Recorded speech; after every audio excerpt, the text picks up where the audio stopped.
기도합시다. 아멘. 오늘은 시대의 표적에 대해서 함께 말씀을 나누겠습니다. 시대의 표적이라고 하는 말씀과 함께 이 16장 말씀에 보시면은 아주 중요한 주제의 가르침이 기록되어 있습니다. 그것은 바로 예수께서 누구시냐고 하는 것과 그리고 하나님의 집이라고 불려지는 교회를 세우실 것에 대한 말씀을 15절부터 19절 말씀에서 보실 수가 있습니다. 그래서 이 교회를 세우시면서 특히 게바에게 곧 베드로에게 천국 열쇠를 주셨다라고 말씀을 하시는데요. 열쇠라고 하는 말씀은 권세 또는 능력 이런 것들을 상징하는 것이기도 하지요. 교회를 세우시면서 하늘나라에 들어갈 수 있는 권세 또는 비밀, 열쇠 이런 것을 주셨다는 말씀은 다른 말로 표현하자면은 가나안 땅에 들어갈 수 있는 약속을 주셨다라는 것과 같은 것이죠.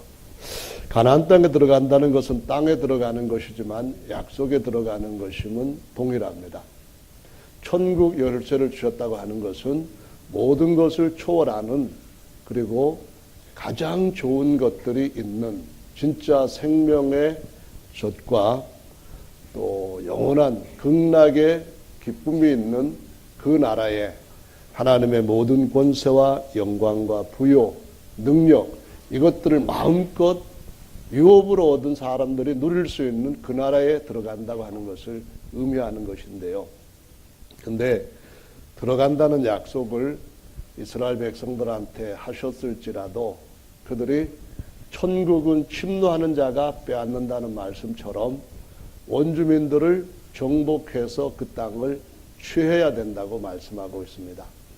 따라서 교회를 세우시면서도 주님은 여전히 우리가 싸워서 이기고 취해야 할 영역들이 있다고 하는 사실을 보여주고 있습니다.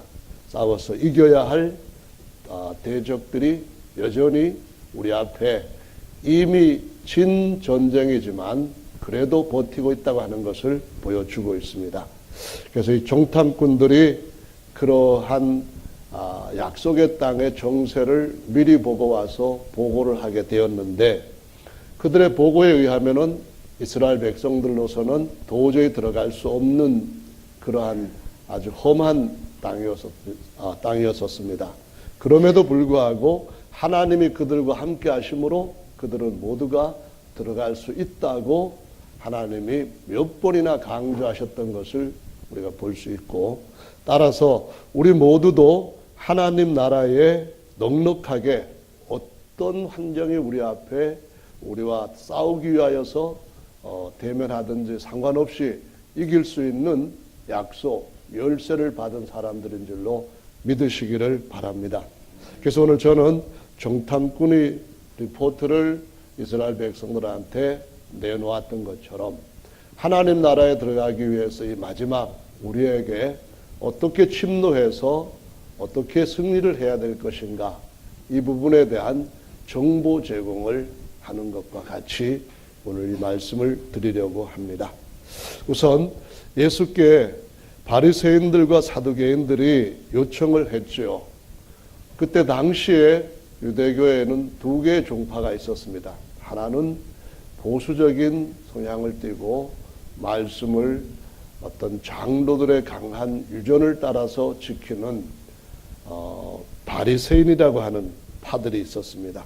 또 하나는 사두개인이라고 하는 좀 자유주의적인 하나님의 말씀에서 인간적인 시각으로 볼 때는 뭐 이렇게 되겠느냐 그렇지는 않고 이런 것의 비유가 아니겠느냐 이런 식으로 말씀을 가볍게 여기거나 아니면은 자기들에게 적용시키지 않아도 될 것 같은 길로 이렇게 그릇되게 가르치는 사두개인들도 있었습니다.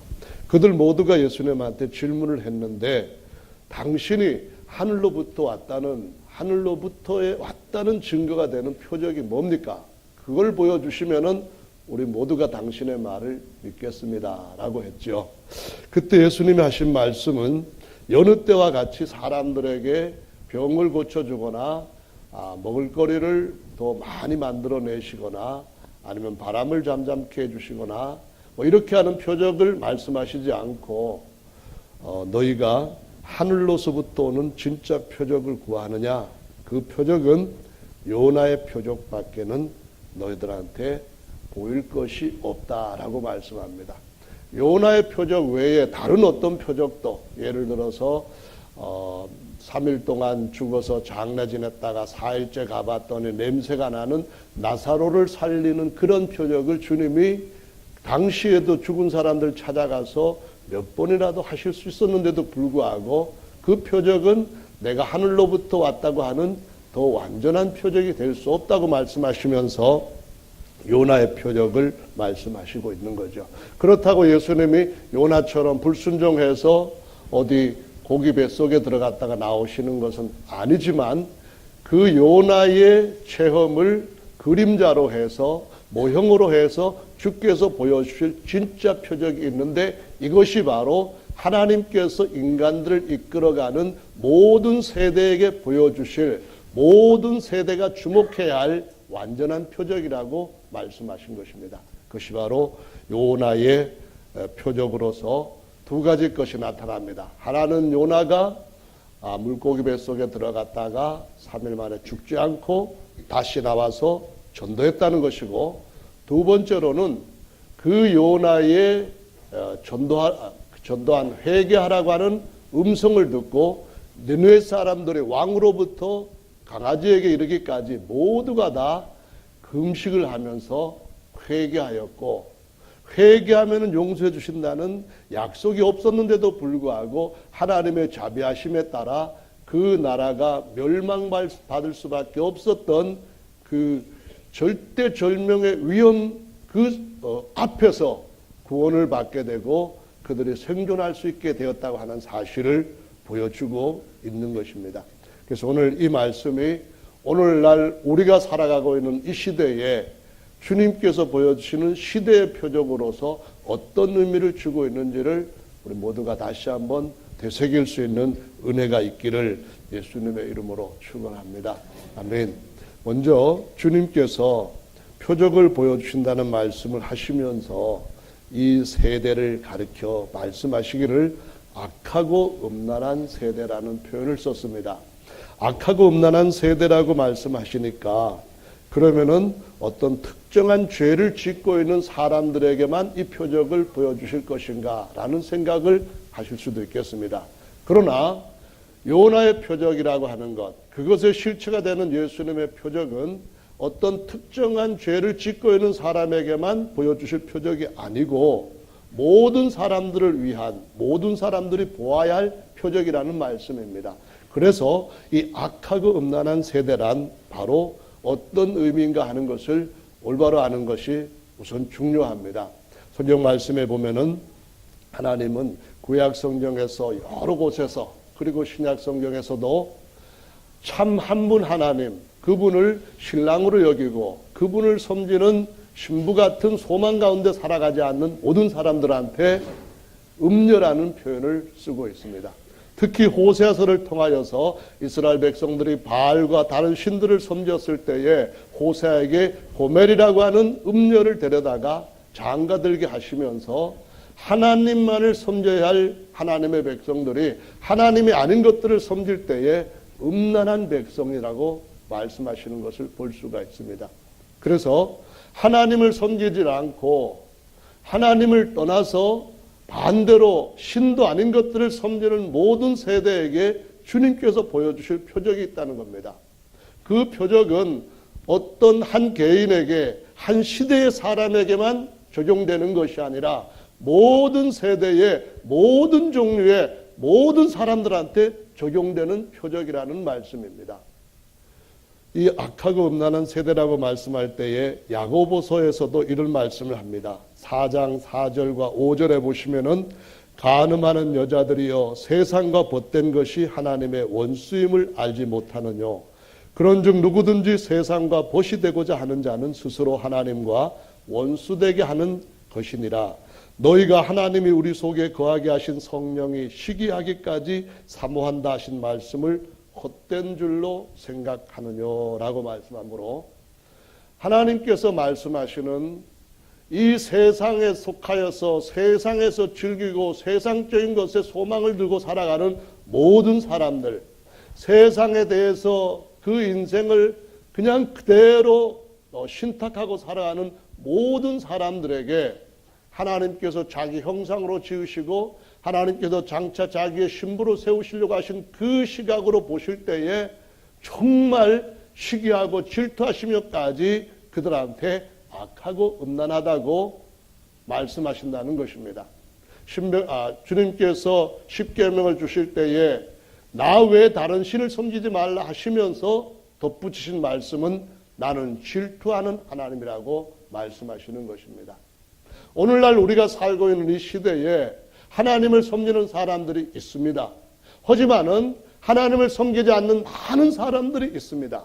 하나님을 섬기는 사람이든 하나님을 섬기지 않는 사람이든 누구든지 예외 없이 아담의 형상을 따라 지음을 받고 그 후손으로 태어났다고 한다면은 그 모두가 하나님과 영원히 하나가 될 하나님의 신부로 부르심을 받은 자들인데, 긴 세월 동안 하나님은 참으면서 오래오래 기다리고 부르시고 계셨음에도 불구하고 돌아오지 않는 그들에게 호세아처럼 고멜의 집을 나가서 엉뚱한 짓을 하고 있는 그러한 하나님의 형상으로 지음받은 모든 사람들에게 하나님은 내 신부로 내 신부로 지음을 받은 너희가 어찌하여서 저렇게 참 아무것도 아닌 우상들에게 굽실거리고 그것에다가 인생을 걸고 그 앞에다가 온갖 정성을 쏟아서 영적으로 음란한 일들을 하고 있느냐, 이렇게 말씀하신다는 것이죠.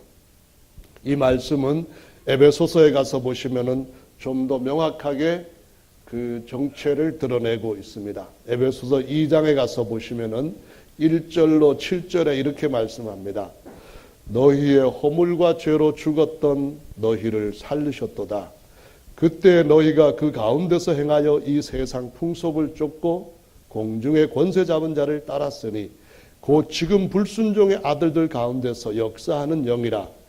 전에는 우리도 다 그 가운데서 행하여 우리 육체 욕심을 따라 지내며 육체와 마음에 원하는 것을 하여 다른 이들과 같이 본질상 진노의 자녀이었더니 긍휼에 풍성하신 하나님이 우리를 사랑하신 그 큰 사랑을 인하여 허물로 죽은 우리를 그리스도와 함께 살리셨고 너희가 은혜로 구원을 얻은 것이라. 또 함께 일으키사 그리스도 예수 안에서 함께 하늘에 앉히시니 이는 그리스도 예수 안에서 우리에게 자비하심으로써 그 은혜의 지극히 풍성함을 오는 여러 세대에 나타내려 하심이니라 라고 말씀을 합니다. 마음의 육체 욕심을 따라 지내는 모든 사람, 에베소 교인들도 이전에 에베소인으로 자연인으로 살아갈 때는 본질상 진노의 자녀들로서 하나님이 부르셨을 때도 전혀 거기에 관심도 없고 오히려 대적하는 자리에 있었던 자들이었는데, 오래 참으시는 하나님의 자비하심으로 말미암아 이제 너희가 그리스도와 함께 일으키심을 받고 함께 하늘에 안침을 받았고 함께 하나님의 모든 영광을 물려받는 하나님의 영광과 찬송이 되게 하셨다고. 내 신부 중에 내 신부로서 내 살 중에 살이요 내 뼈 중에 뼈요 내 찬송이라고 모든 피조물들이 노래하고 찬양하게끔 만든 그런 존재로 같이 하늘에 앉혔다는 말씀을 하심으로써 정말 주님께서 악하고 음란한 세대야 이 표적을 보고 내게로 돌아오라고 말씀하시는 그 음성의 진정한 의미가 무엇인지를 알아야 된다고 가르치시고 있습니다. 그래서 사실은 모든 사람들, 에베소 교인들도 이전에 신자들이 아니었을 때, 거듭나기 이전의 모든 사람들, 그 상태였을 때는 그들이 본질상 진노의 자녀들로서 마음에 원하는 것을 따라 섬김으로 탐심을 따라 섬기는 그 모든 자들에게 탐심은 우상숭배라고 말씀하시는데, 탐심이 우상숭배가 되는 것은 하늘의 권세와 능력을 가로챈 사탄 마귀가 세상 사람들의 신이 되고 죄와 사망의 그들의 왕이 되어서 그들을 지배하되 그들의 욕심을 꽉 사로잡고 그 육체 욕심을 따라 본질상 하나님의 진노의 자리로 끌어가며 그 마귀와 영원한 멸망을 선대하는 그 자리에 있기 때문에 탐심은 가장 강력한 우상숭배라고 말씀을 하시고 있는 겁니다. 왜 우리가 이렇게 만든 조각 앞에 가서 절을 합니까? 왜 사람들이 그냥 번쩍번쩍거리는 거대한 금덩어리 모양 앞에 가서 절을 합니까?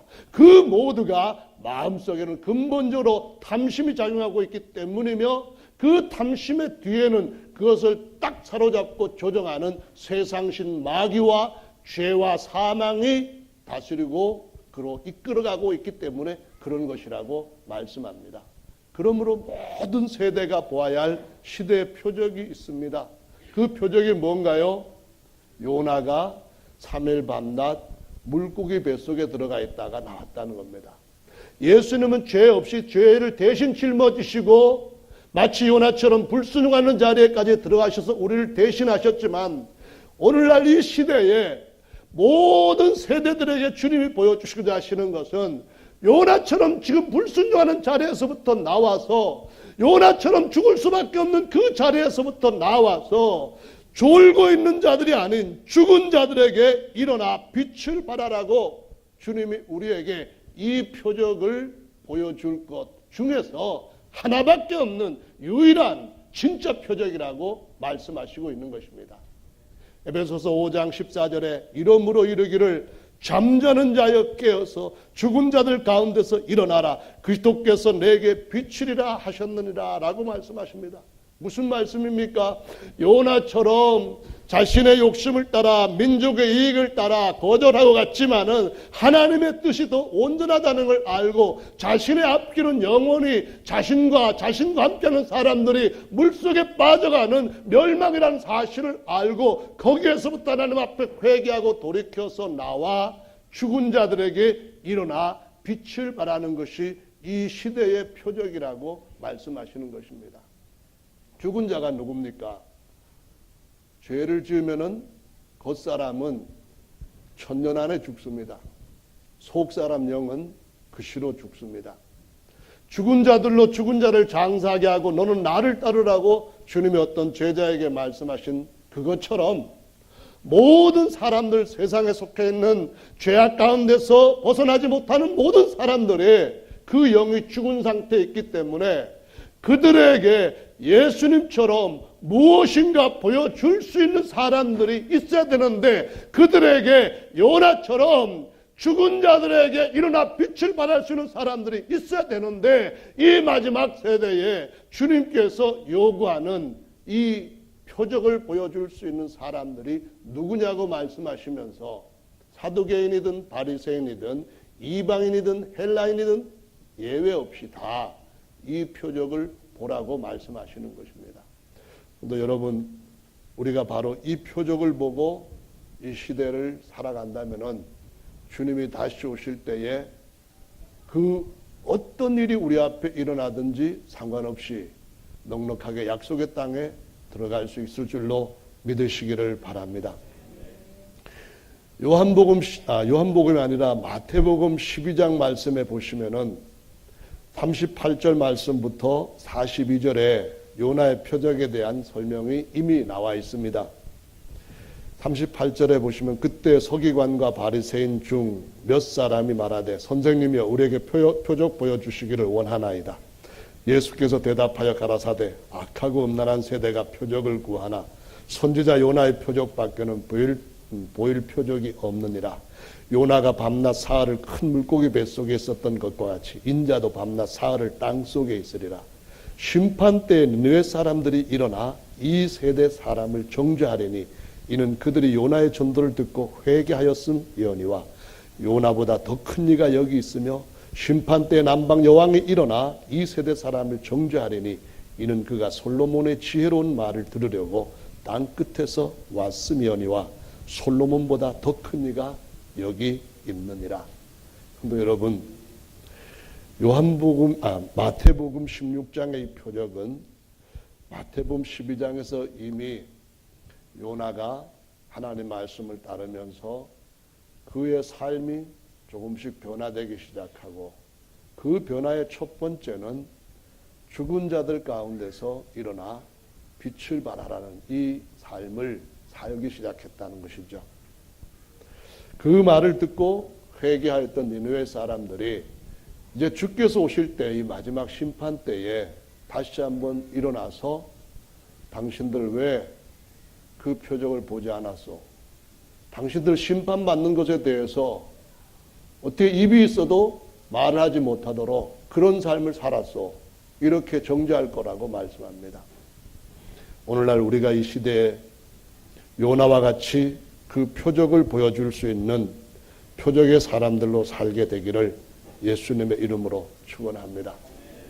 그 표적의 사람들로 산다고 하는 것은 마태복음 11장 말씀에서는, 12장의 앞부분에 있는 11장 말씀에서는 우리에게 요나보다 더 큰 사람이신 예수님, 또 침례 요한보다도 더 큰 사람인 하나님의 아들들, 그들이 세대에게 말해야 할 표적에 대한, 표적의 사람으로 살아갈 삶, 이것에 대해서 설명을 하고 있습니다. 11장 11절에 보시면은 내가 진실로 너희에게 말하노니 여자가 낳은 자 중에 침례 요한보다 더 큰 이가 일어남이 없도다. 그러나 천국에서는 극히 작은 자라도 저보다 크니라. 20절 말씀에서부터 봅니다. 24절까지 찾으셨으면은 같이 한번 읽어보겠습니다. 20절부터 24절은 같이 읽어봅니다. 시작. 고울들을 회개치 아니하므로 그때에 책망하시되 화가 있을진저 고라시나 화가 있을진저 베세다야 너희에게 행한 모든 권능을 두로와 시돈에게서 행하였다면 저희가 벌써 베옷을 입고 죄에 앉아 회개하였으리라. 내가 너희에게 이르노니 심판날에 두로와 시돈이 너희보다 견디기 쉬우리라. 가버나움아 내가 하늘에까지 높아지겠느냐? 음부에까지 낮아지리라. 내게서 행한 모든 권능을 소돔에서 행하였다면 그 성이 오늘날까지 있었으리라. 내가 너희에게 이르노니 심판날에 소돔 땅이 너보다 견디기 쉬우리라 하시니라. 소돔 땅은 멸망을 받은 도성입니다.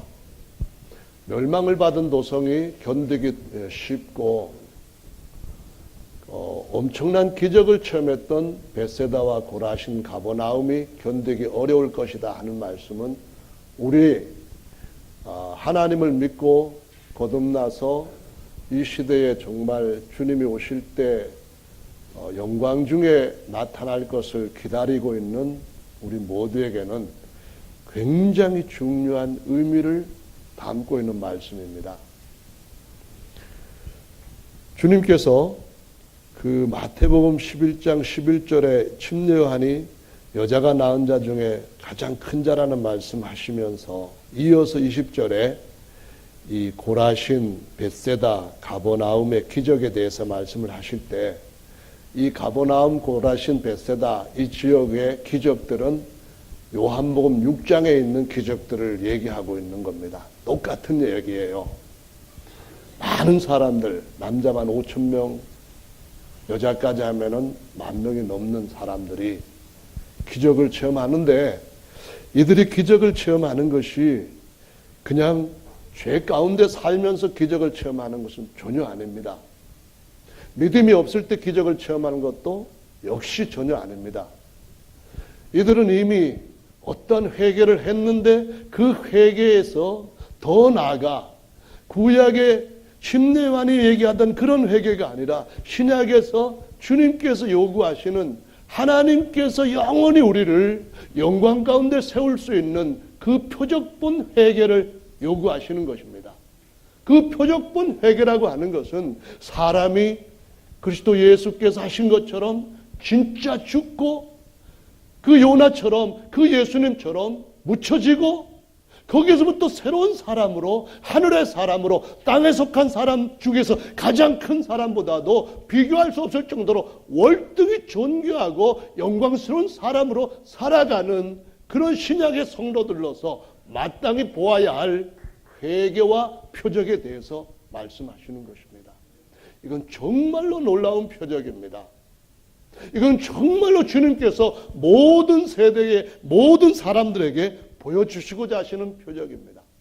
흔히 사람들이 요한복음 6장에 같은 그런 기적, 가버나움, 베세다, 고라신 거기서 행하였던 그런 기적에 대해서 추구하면서 진짜 이 표적 보기를 싫어하기 때문에 주님은 특별히 더 믿는 사람들한테 모든 세대에게, 아니 악하고 죄악 가운데 빠져있고 죄와 사망에 지배하고 사단이 지배하고 있는 이 패역한 세대에게 보여줘야 할 진짜 표적을 보지 못한다면 내가 와야 할 필요가 뭐가 있느냐 그 말입니다. 요나가 증거만으로도 충분하지 않느냐, 솔로몬이 말하는 것만으로도 충분하지 않느냐, 너희가 이 땅에서 그런 정도의 것만을 구하고 있다고 한다면 그럼 내가 와야 할 필요가 뭐가 있느냐고 말씀하시는 것입니다.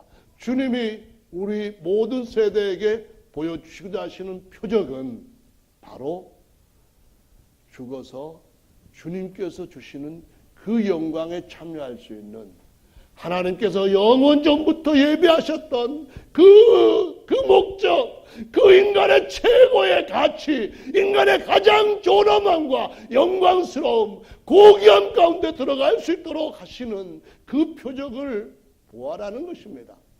그 표적을 이 시대가 하나님을 아는 사람들이 죽은 자들 가운데서 깨어나서 보여줘야 된다는 말씀입니다. 저와 여러분들이 그와 같이 부르심을 받은 줄로 믿으시기 바랍니다.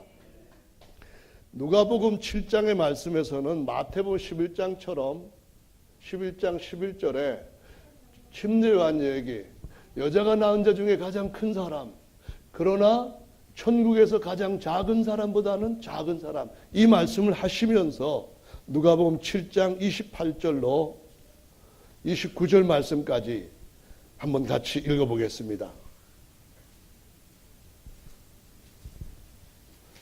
30절까지입니다. 시작. 내가 너에게 말하노니 여자가 낳은 자 중에 요한보다 큰 이가 없도다. 그러나 하나님의 나라에서는 극히 작은 자라도 저보다 크니라 하시니. 29절. 모든 백성과 세리들은 이미 요한의 침례를 받은지라. 이 말씀을 듣고 하나님을 의롭다 하되 오직 바리새인과 율법사들은 그 침례를 받지 아니한지라 스스로 하나님을 뜻을 저버리니라. 침례요한이 옥에 갇혀 순교하기 전에 이미 모든 백성들한테 회개케 하고 또 회개케 한 침례를 주었다고 말씀합니다. 따라서 가버나움과 베세다와 고라신 이 사람들은 다 침례요한의 회개 침례를 받은 사람들입니다. 회개한 사람들이에요. 그런데 그들에게 주님이 기적을 이렇게 너에게 행하는 이유는 침례요한의 침례를 받고 그리고 제가 뭘 할까 묻는 너희들에게 예수께로 가라 이렇게 해서 너희가 나한테 왔고, 나한테 와서 오병이의 기적과 나한테 와서 칠병이의 기적과 죽은 자들이 살아나며 눈먼 자가 보게 되며 걷지 못한 자가 뛰게 되는 것을 보게 하시는 이유는 진짜 이 모든 세대에게 보여줄 요나의 진짜가 되는, 내가 죽고 장사되는 것처럼 너희도 그 가운데 참여하게 되고 너희 영이 그리스도 예수 안에서 함께 장사되고 함께 일으킴을 받고 함께 하늘에 앉게 되는 이것을 보여주기 위하여 진짜 회개가 무엇인지, 진짜 장사되기 위해서 이전에 그냥 잘못했습니다 하는 후회만이 아니라 이제는 주님께서 말씀하신 것처럼 옛사람에 대해서 죽고 세상에 대해서 죽고 그리스도 예수 안에서 하늘에 대해서 속사람에 대해서 사는 삶을 살게 하려고 하신 것이 아니냐고 말씀하시고 있는 겁니다. 신약에 주님이 우리에게 주시고자 하시는 이 복은 이전 세대 사람들이 보지 못했던 것입니다. 듣지도 못했던 것입니다. 그들이 눈으로 보지도 못하고 그들이 귀로 듣지도 못하였고 그들이 마음으로 상상도 못하였던 귀하고 놀랍고 아무도 몰랐던 하늘의 비밀을 성령으로 말미암아 우리에게 깨닫게 하셨고, 그 사도들에게 우리에게 전해준 이 귀한 것들을 주님이 오시기 직전인 이 마지막 때가 요나와 같이 저들에게 표적을 보여주는 그 일을 해야 된다고 요나의 표적을 말씀하시는 것입니다. 예수님께서 그렇게 하셨던 것처럼 우리들도 그렇게 우리 죄사함이 어떻게 일어나며 우리의 새로운 거듭남이 어떻게 일어나며 우리가 이제는 빛의 아들로서 이 어두운 세대에게 무엇을 비추어서 무엇을 보게 해야 될 것인가를 알게 하려고 주께서 말씀하시되 요나의 표적 외에는 보여줄 표적이 없다라고 말씀하시는 겁니다. 저와 여러분들이 그런 요나의 표적 속에서 주님께서 이 시대가 어떤 시대라고 가르쳐 주는지 그의 인도하심을 따라서 준비된 삶을 살게 되시기를 예수님의 이름으로 축원합니다. 큰 시대를 크게 틀로 나누면은 초기 세상, 중기 세상, 말기 세상 이렇게 나눕니다. 이거는 하늘나라에 들어가기 위해서 여러분에게 제공하는 정보입니다. 이거는 셋째 하늘에 들어가기 위해서 여러분들이 반드시 알아서 분석하고 거기에 여러분의 삶을 맞춰야 할 아주 중요한 특급 정보입니다. 이전에 선지자들과 의인들에게 공개하지 않았던 아주 놀랍고 귀한 하늘의 비밀이라고 말씀하시고 있습니다. 이걸 들으시고 여러분들이 여호수아와 갈렙과 같이 다른 모든 사람들이 광야에서 쓰러지고 죽어간다 할지라도 든든하게 서게 되시기를 예수님의 이름으로 축원합니다. 만약에 여러분의 삶에 지금 같은 평온한 삶이 찾아오지 않고 예기치 못했던 엄청난 환란의 바람이 분다 할지라도 엄청난 핍박의 그런 비바람이 분다고 할지라도 그런 때도 여전히 꿋꿋하게 설 수 있는 것은 이 정보가 확실하기 때문이며 이 정보에 따른 자들은 승리했다는 것을 우리가 믿기 때문이며 이 정보를 가지고 있는 자에게는 결코 다른 길이 없다는 것을 알기 때문인 줄로 믿으시기 바랍니다. 지금 우리가 살고 있는 이 시대는 많은 사람들이 입버릇처럼 말씀하는 또 많은 사람들이 이것이 그런 증거이다고 하는 많은 것들이 나타난 시대입니다. 이것은 부인할 수 없는 현실입니다. 그럼 이 주님이 오실 때가 아주 임박한 시대에 우리에게 제공되는 정보를 따라 우리가 어떻게 살아야 되겠습니까? 주님께서 아담으로부터 시작해서 아브라함 이전까지는 이방인 선민 구별하지 않고 모두를 인도하셨습니다. 그때 한 2000년이 걸렸습니다. 하나님만을 섬길 수 있는 우상숭배를 버릴 자들을 부르셨을 때 자기 아버지 길을 따르지 않고 아브라함은 하나님을 따랐습니다. 선민이라고, 선민의 조상이라고, 믿음의 조상이라고 아브라함에게 새로운 직분을 맡기셨습니다. 그 일이 예수 그리스도께서 초림하실 때까지 하나님의 말씀을 맡은 자들로서 하나님의 언약을 계속 세상에게 알려주는 자들로서 하나님께로부터 오는 부분적인 정보들을 계속 세상에게 이런 방법 저런 방식으로 계속 제공하는 자들로서 증인으로서 살아왔던 사람들입니다. 예수님 초림부터 예수님 재림까지를 마지막 세상 말세라고 부릅니다. 지금 2000여 년이 거의 흘러가므로 초기 2000년, 중기 2000년, 이 마지막 말세 2000년이라고 하는 인류 역사의 6000년이라고 하는 기간들이 거의 차가는 시기에 우리가 살고 있습니다. 그래서 주님께서 오실 때가 아주 임박했다고 하는 말을 쓰기 때문에 말세 지말이라고 하는 말을 쓰는 것입니다. 근데 이 말씀은 성경의 여러 군데서 하나님이 천년을 하루처럼 보시는 그런 입장에서 말씀하신 것들로 구약성에 보면은 무드셀라의 삶이라든가 호세에게 말씀하셨던 이스라엘 회복이라는 말씀이라든가 누가복음 13장에서 예수께서 내가 오늘과 내일 병들을 고치며 귀신들을 쫓아내며 3일에는 완전케 할 것이란 이 말씀이나 특히 베드로후서 3장에서 말씀한 것처럼 이 한 가지를 잊지 말라고 하시면서 주의 강림하신다는 약속이 어디 있느냐 하며 조롱하는 자들에게 주님의 보시는 시각은 하루를 천년처럼 보시고, 아니 주님이 하루라 여길 때는 우리 인간에게는 천년처럼 보시고, 우리가 천년 살면 많이 산다 그렇게 생각할지라도 하나님 보실 때는 까짓거 너희들은 하루밖에 살지 못하는 하루살이 인생들에게 보시는 이 한 가지를 잊지 말라고 말씀하시면서, 주님은 오래 참으심으로 모든 사람이 회개하고 구원을 받기에 이르도록 기다리고 인내하신다는 말씀을 하고 있다는 것입니다. 지금 주님께서 기다리다 이제 거의 그 기다림이 다해가는 시기에 살고 있다고 말씀하십니다. 성도 여러분, 이 정보는 정확한 겁니다.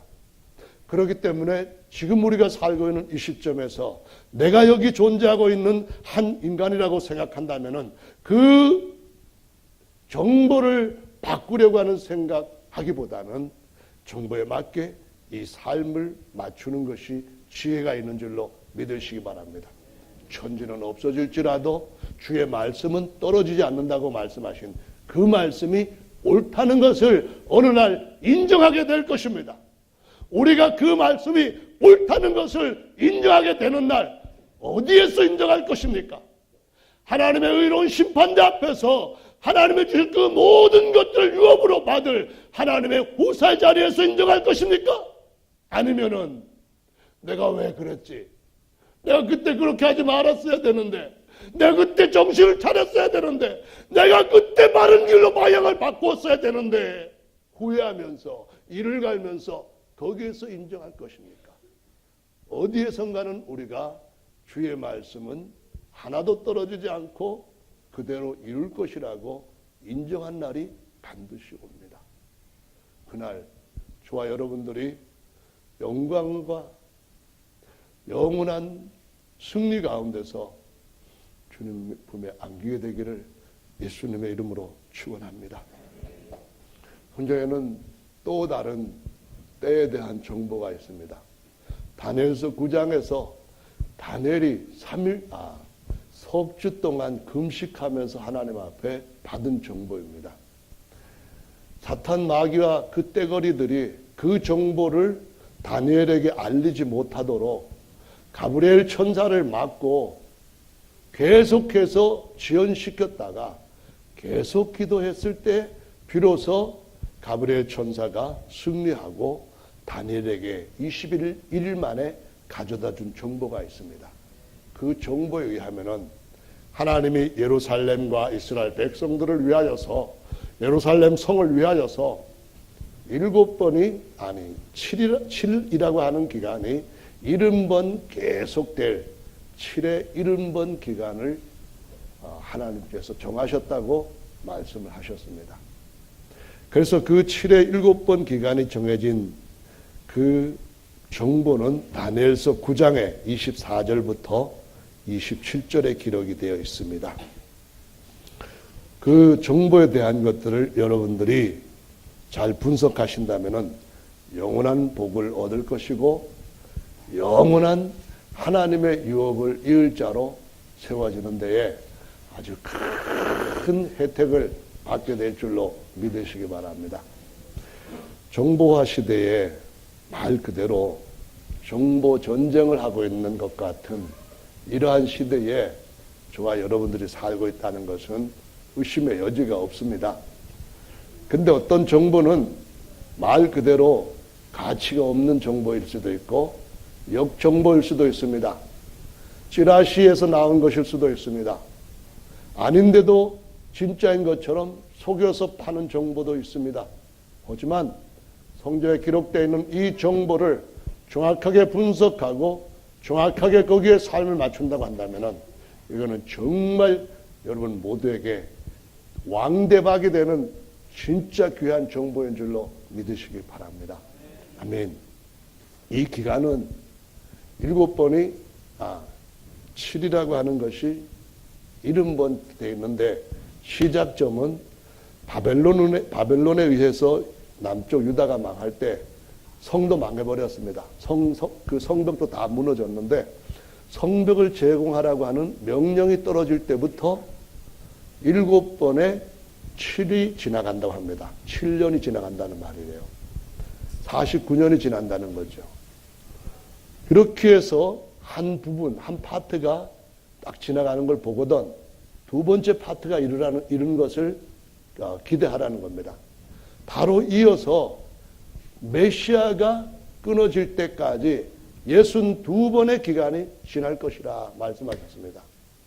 62번의 기간이 지나감으로써 누가복음 19장에 주께서 말씀하신 이 정보 모르는 세대들아 너희가 정말 이걸 몰랐더니 너무나 참 불행한 일이다 라고 말씀하신 메시아의 죽음에 대한 이야기가 누가복음 19장에 기록되어 있습니다.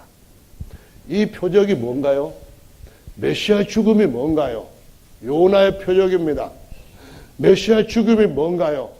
다니엘이 예고했던 것처럼 바로 그 시대가 왔고 이걸 준비하지 않는다면은 주 70년에 예루살렘과 온 유다가 처절하게 망할 것이며 이걸 그래도 여전히 온 세상이 보지 못한다고 하면은 온 세상이 예루살렘과 유다가 처절하게 망했던 것처럼 전체가 다 망할 것이라고 말씀하시는 것입니다. 누가복음 19장을 보시기 바랍니다. 19장 12절 말씀부터 보면은 왕위를 받으려고 어떤 귀인이 떠난다고 말씀합니다. 내가 다시 왕이 되어서 돌아올 것이다. 그때까지 장사라고 하면서 각 사람에게 한 문화씩을 맡겼다고 말씀합니다. 그렇게 해서 13절 말씀해 보시면은 한 문화를 맡겼는데 그때까지 장사라고 그렇게 말씀하시고 부탁하고 떠나셨던 그분이 돌아오셨습니다. 그런데 돌아와서 계산하는 그 시점에서는 모두가 다 주님 앞에서 칭찬받는 자가 아니었다고 말씀합니다.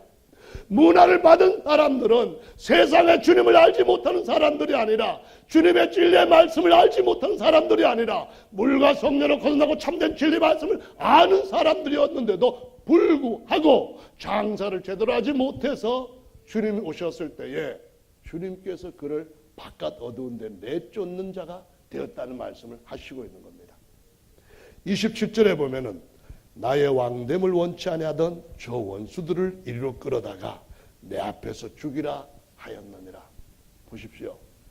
전에는 로마서 말씀에서 이렇게 말합니다. 이전에는 우리가 주님과 원수되었던 자들이었는데 이전에는 우리가 하나님 앞에서 악하고 음란한 세대였는데 우리가 그 표적을 봄으로 말미암아 우리가 그 요나처럼 새로운 삶으로 변화받고 새롭게 살게 됨으로 말미암아 그리스도와 함께 일으키심을 받고 그리스도와 함께 하늘에 앉히심을 받고 그리스도와 함께 만유에서 만유를 충만케 하실 자의 충만으로 세움을 입게 되었다고 말씀하십니다. 그런데도 여전히 주님과 원수가 되는 삶을 살 수 있다는 겁니다. 여전히 야고보가 기록한 것처럼 주님께서 시기하기까지 너희를 정말 질투하시기까지 너희를 사모한다는 말씀을 헛것으로 아느냐? 세상에 사랑하는 것 주님과 친구 아니다. 주님과 같이 사랑하는 사이 아니다. 그거는 원수가 되는 것이다. 이 말씀하십니다.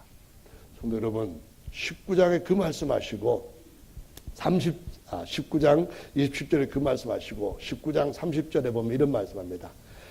주님이 예루살렘으로 딱 들어가시면서 뭐라고 하시는가 하면은 너희 맞은편 마을로 가봐라. 그러면은 아직도 아무도 타지 않았던 나귀 새끼가 매어 있는 걸 보려니 그걸 풀어가지고 내게로 데려와라. 이 말씀합니다. 주님은 나다나엘이 무화과 나무 아래에 있을 때부터 이미 다 아시는 분이십니다. 아멘. 어디에나 계시는 분이시고 사람의 마음까지 다 아시는 분이십니다. 주님은 우리 사람들이 아는 것뿐만 아니라 나귀가 2마리가 있고 나귀가 어떻게 매여 있고 그 새끼 나귀가 어떤 것인지를 다 아십니다. 그때 주님이 하신 말씀이 누가 주인이 이렇게 말씀하시지도 않고 누가 왜 푸느냐 묻거든 주께서 쓰시겠다고 해라. 이렇게 말씀합니다. 누가 그렇게 물을 거라는 겁니다. 그 주인이 자기가 이 나귀 주인인데 당신이 왜 내 나귀를 푸느냐 그렇게 물을 때에 주께서 하신 말씀이 주께서 쓰시겠다고 해라. 그러면 당장 보낼 것이다. 이 말씀합니다. 저희 삶의 주가 누굽니까? 진짜 자기의 생명을 주시고 우리를 사신 진짜 주가 누굽니까? 사나 죽으나 주님이 되신 분이 누굽니까? 누구를 위해서 우리 인생을 써야 하는지 그 주님을 알고 우리가 종노릇 하는 것입니까? 내가 주인인지 그분이 주인인지를 분명한 경계를 가지고 주님을 섬기는 것입니까? 주님을 문 밖에다 모셔놓고 우리 안에서 우리끼리 내 삶의 주인이 되고 내 목적, 내 계획과 내 능력을 따라 사는 교회가 되었는지 살펴보라는 말씀입니다. 주님 말씀하시기를 주께서 쓰시겠다고 하라. 그러면은 즉각 보낼 것이라 하셨는데 그렇게 됐습니다. 그리고 나서 이어지는 41절입니다. 주께서 예루살렘 성에 가까이 오사 우시며 42절 가라사대 너도 오늘날 이 평화에 관한 말 일을 알았다면 좋을 뻔하였거니와 지금 내 눈에 숨기웠도다. 날이 이를지라 내 원수들이 토성을 쌓고 너를 둘러사면으로 가두고 또 너와 및 그 가운데 있는 내 자식들을 땅에 메어치며 돌 하나도 돌 위에 남기지 아니하리니 이는 권고받은 나를 내가 알지 못함을 인함이라. 여러분, 이것이 다니엘서에서 주님이 말씀하셨던 고칭조입니다. 다니엘서에서 시대의 표적, 주님이 정한 시간표, 이것을 보지 못함으로 이 정보를 자기 것으로 갖지 못하고 이 정보를 알려주었음에도 불구하고 무시하고 어디다 처박아 놨던 사람들한테 내가 그것을 알았더라면 좋을 뻔했는데 내 눈에 감추었도다 라고 말씀하신 겁니다. 졸고 있기 때문에 못 본다는 거죠.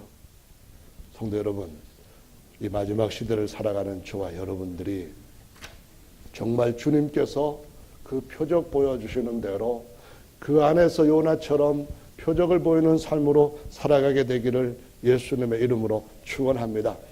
요한복음 12장입니다. 7절 말씀에 보니까 마리아가 예수님의 발에다가 그 귀한 향유를 갖다가 붓고 머리카락으로 그 발을 씻깁니다. 완전히 예수님은 자기 머리를 다 써서 그 머리를 발 아래다가 구부릴 정도로 자신의 모든 것들을 그분 앞에 쏟아 부어야 될 정도로 그 삶의 주님이시라는 것을 고백하고 있습니다. 그런데 그 고백이 남다른 고백입니다.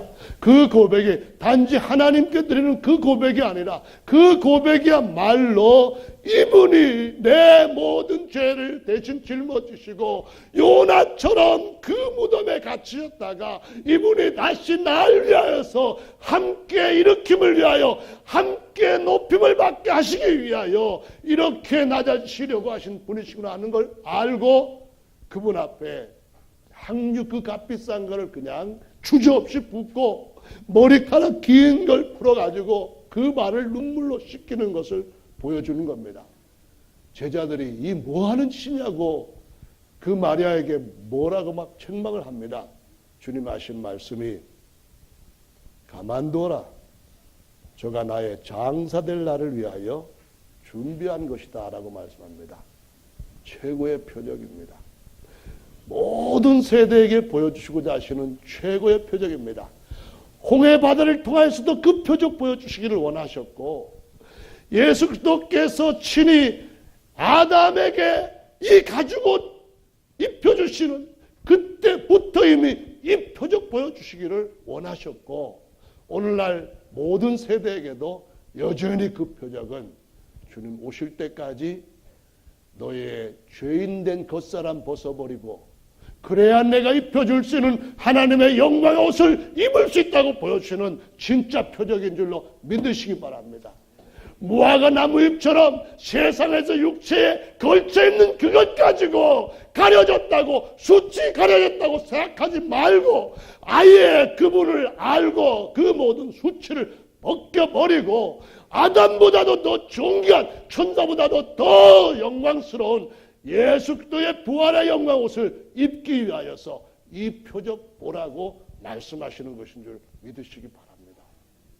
마태복음 26장 13절에 내가 진실로 너희에게 이르노니 온 천하에 어디에서든지 이 복음이 전파되는 곳에는 이 여자의 행한 일도 말하여 저를 기념하리라 하시니라. 왜 그 여자가 한 일이 기념돼야 됩니까? 아니 세상에 300만 원 정도 300데나리온이죠. 그 정도 헌신한 사람들이 한둘입니까? 어떤 사람은 예배당 짓는다고 해가지고 몇 억씩 갖다가 바친다고도 하는데, 물론 우리 교회는 그런 사람 없지만은요. 그러면 10억 갖다가 바치고 20억 갖다 바친 사람한테는 어디 가든지 간에 예수름 침례교회 어느 집사님이 10억 갖다 바쳤다, 그거 전해야 됩니까? 아닙니다. 표적은 그거 아닙니다. 예수님의 그 죽으심과 부활하심에 대하여서 우리가 그와 함께 일으키심을 받고 함께 높은 그곳에 안침을 받았다고 하는 이것을 위하여서 저와 여러분들이 이 표적의 사람들로 이 시대를 살아가야 되는 줄로 믿으시기 바랍니다. 시간이 많이 다 할 수 있는 시간이 아니기 때문에 마무리를 하겠습니다. 그것이 예수님께서 다니엘을 통하여 두 번째 부분에서 보여주신 표적이었습니다. 그리고서는 오랜 세월 동안, 거의 2000년 동안 70번째의 기간은 아직 등장하지 않고 있습니다. 얼마 후에 등장하게 될 것입니다.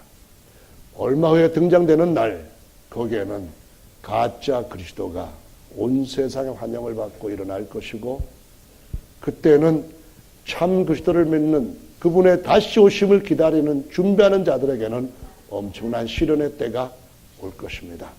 그리할지라도 그분이 우리와 함께 하시면 그 약속하신 것을 넉넉하게 이루실 줄로 믿으시기 바랍니다. 그분이 가나안 땅의 원주민들을 다 멸할 수 있도록 함께 하셨던 것처럼 우리 앞에 있는 우리의 모든 어려움과 환난과 우리의 대적들을 다 이기고 그들까지 살리게 하시는 참된 승리로 우리를 주님 앞에 승자로 세우게 하시기 위하여 세상 끝날 때까지 함께 하실 줄로 믿으시기를 바랍니다. 데살로니가전서 5장의 말씀에 보시면은 이렇게 말씀하십니다. 5장 24절에 너희를 부르신 이는 미쁘시니 그가 또한 이루시리라. 할렐루야. 데살로니가전서 5장은 재림에 대해서 결론적으로 말씀하시는 장입니다. 이런저런 징조들이 나타나고 이런 저와 같은 어려운 일들이 성도들을 기다리고 있을 때에 그날에도 저는 미쁘시니 능히 약속하신 바를 이루실 줄로 믿으시기 바랍니다. 가나안 땅에 입성하는 것 기적입니다. 광야를 통과하는 것도 기적입니다. 출애굽을 했던 것도 기적입니다. 그 모든 기적들이 왜 우리에게 기록으로 다시 한번 다가옵니까? 그것과 비교할 수 없는 하늘의 놀라운 하나님의 그 모든 것들을 유업으로 받은 그 나라를 들어가는 이 최고의 최종적인 기적이 그분이 이루심으로 말미암아 넉넉하게 이룰 것이라는 것을 알게 하시려고, 믿게 하시려고 그것을 읽게 하시는 것인 줄로 믿으시기 바랍니다. 최고의 것이 준비되어 있습니다. 가장 놀라운 것이 준비되어 있습니다. 이제 조는 자들이여 죽은 자들 가운데서 일어나 빛을 발하라. 무엇이 요나의 표적을 갖고 사는 표적의 사람의 삶인지를 다시 한번 생각할 수 있는 우리 모두가 되기를 기도하시면서 되시기는 시간 되시기 바랍니다. 앞으로들 나오셔서 주님 앞에 함께 기도하겠습니다.